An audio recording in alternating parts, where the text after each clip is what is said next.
गव्य पदार्थ का प्रयोग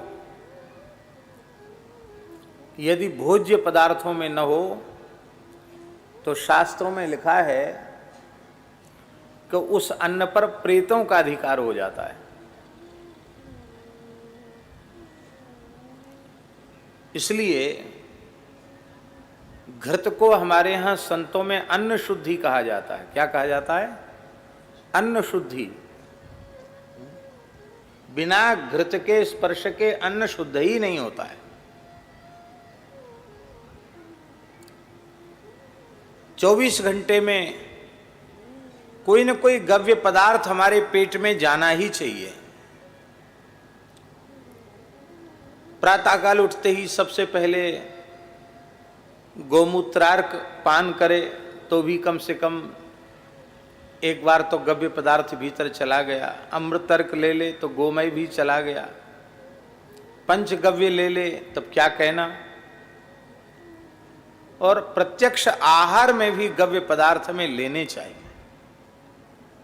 हमने विज्ञ महानुभावों से सुना है, जिन्हें चिकित्सा शास्त्र का विशेष ज्ञान है, कि प्रातःकाल प्रातराश में बाल भोग में यदि गाय का ताजा दही उपलब्ध हो तो बाल भोग के लिए सबसे श्रेष्ठ है।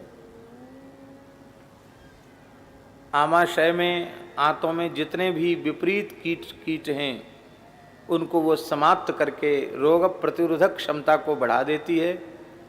कैंसर जैसे भयंकर कीटाणुओं को भी नष्ट कर देती है। अभी हमारे वृंदावन में ब्रज विकास परिषद जो उत्तर प्रदेश सरकार ने बनाई है, उसके अध्यक्ष तो श्री योगी जी हैं, उपाध्यक्ष श्री शैलजा कांची मिश्र हैं, IAS अधिकारी हैं, श्री देवराहा बाबा के शिष्य हैं। तो उन्होंने बताई, कई घटनाएं सुनाई कि असाध्य कैंसर, उससे पीड़ित बाबा के ही भक्त थे, श्री देवराहा बाबा के पास आए, रोने लगे, महाराज इनको कैंसर हो गया, डॉक्टर कहते आखिरी स्टेज है, क्या करें, तो मरना ही होगा। बाबा ने कहा, देशी गाय का, भारतीय गाय का ताजा दही, उसमें 35 तुलसी दल और काली मिर्च पीस करके उसमें मिलाओ और उसमें थोड़ा सा जल छोड़कर उसके तक्कर बना करके उसी को पिलाओ। ऐसा करके कितने लोगों को स्वस्थ कर दिया। कितना सरल है। केवल घर में देशी गाय होनी चाहिए। तो ताजा दही कैंसर जैसे कीटाणुओं को भी नष्ट करता है। तुलसी दल छोड़ के यदि ले ले, तुलसी दल के साथ चबा करके ले ले, तो कैंसर जैसे कीटाणु भी नष्ट हो जाते हैं। बाल भोग में दही, मध्याह्न के राजभोग में घृत,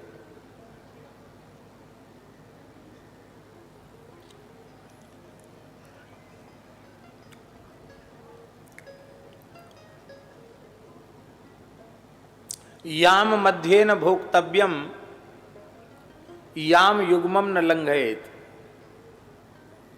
भोजन के संबंध में आयुर्वेद में लिखा है, एक याम के बीच में कुछ भी खाना पीना नहीं चाहिए। याम मध्ये न भोक्तव्यम, 3 घंटे का एक याम होता है और उस याम की गणना सूर्योदय से होती है। सूर्योदय के 3 घंटे तक कुछ मत खाओ।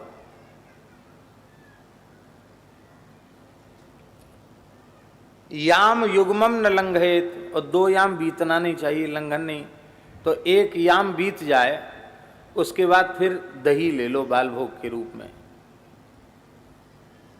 और फिर 12 बजने के पहले पहले प्रसाद पालो, मध्याह्न प्रसाद, क्योंकि 12 बजे के बाद खाओगे तो याम युग्म का लंघन हो जाएगा, 2 याम का लंघन हो जाएगा। 2 याम का लंघन नहीं करना। तो 11 बजे के करीब, 11:30 बजे के करीब आप प्रसाद पा लें। प्रसाद में गाय का घी अनिवार्य रूप से लेना चाहिए मध्याह्न के प्रसाद में। जूठे में गाय का घी परोसना और खाना ये स्मृतिकारों ने अत्यंत निषिद्ध माना है,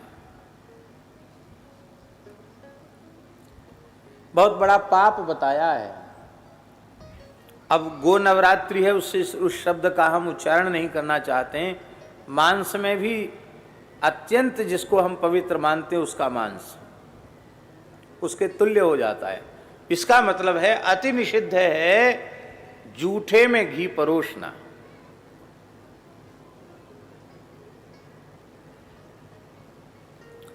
अब मान लो इच्छा ही है कि नहीं घी दें हम, तो उसकी पद्धति ये है कि भात में दाल में घी मिला दो फिर परोस दो।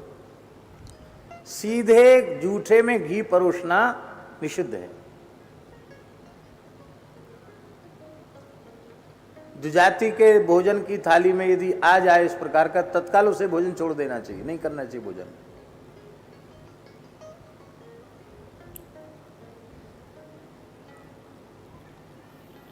घी का इतना आदर किया गया है, इसलिए भोजन के आरंभ में ही घी के परिवेषण की बात कही गई, घी को परोसना।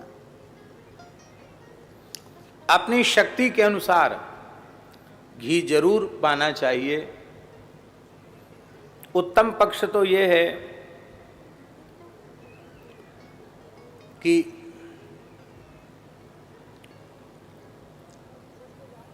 कम से कम 5 तोला घी राजभोग के समय हमारे उदर में जाना चाहिए। कितना? 5 तोला घी। कितने का होता है 1 तोला? मान 10 ग्राम मान लो, चलो महाराज जी कह रहे 12 ग्राम का तोला होता, तो 12 पंचे 60, 60 ग्राम घी पेट में जाना चाहिए। अब तो 60 ग्राम घी जाए तो लोग कहेंगे हमारा पेट बिगड़ गया, पेट खराब हो गया। घी बहुत आवश्यक है। जितने भी रसायन हैं उन समस्त रसायनों में सबसे उत्कृष्ट रसायन है घृत। घी से श्रेष्ठ कोई रसायन नहीं है। और मध्याह्न के भोजन में भोजन कर लेने के पश्चात भोजनांते पिबेत तक्रम, भोजन के बाद जल मत पियो, तक्र पियो।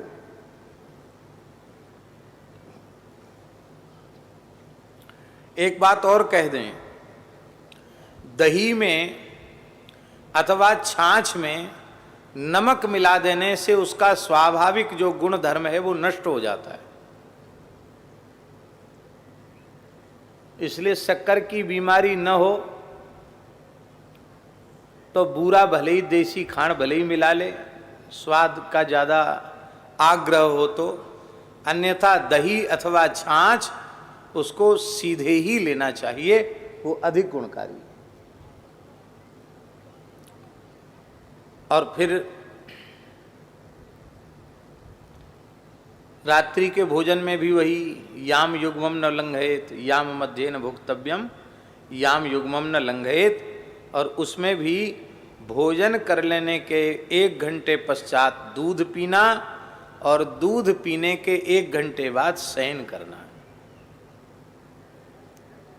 ये गव्य पदार्थों के सेवन की शास्त्रीय विधि है। प्रतिदिन सत्संग एवं दर्शन के लिए श्री महाराज जी के ऑफिशियल चैनल को जरूर सब्सक्राइब करें।